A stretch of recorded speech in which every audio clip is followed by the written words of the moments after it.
সুপ্রিয় মাছ চাষী ভাই ও বন্ধুগণ, আসসালামু আলাইকুম। আজকের বিষয় শিং মাছের ব্রিডিং প্রক্রিয়া।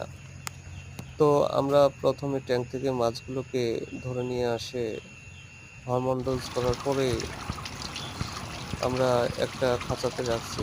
খাঁচাতে রাখার পর 12 ঘন্টা পর ডিমগুলো ছাড়ে দিছে। সেই ডিমগুলোকে আমরা নেটের সাহায্যে বিছিয়ে ঝর্ণা দেওয়ার পরে ডিম ফুটে রেণু বের হয়ে গেছে। তো এগুলো কিন্তু শিং মাছের রেণু।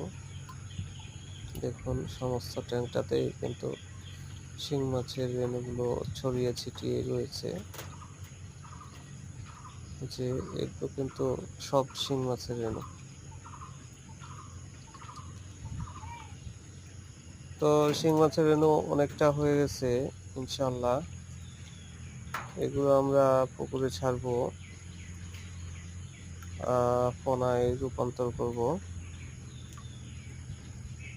তো দেখুন কিভাবে রেণুগুলো নড়াচড়া করতেছে।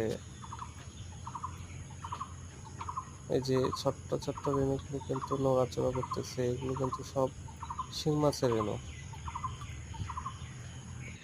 তো এগুলো যখন খাবার আহ, ক্ষুধা লাগবে, অবশ্যই এগুলো ছুটাছুটি করবে পানির মধ্যে, তখনই কিন্তু খাবার দিতে হবে। কেউ টিউবিফ্যাক্স খাওয়ায় জুস করে, আমরা ডিমের কুসুমগুলো জুস করে খেতে দিই।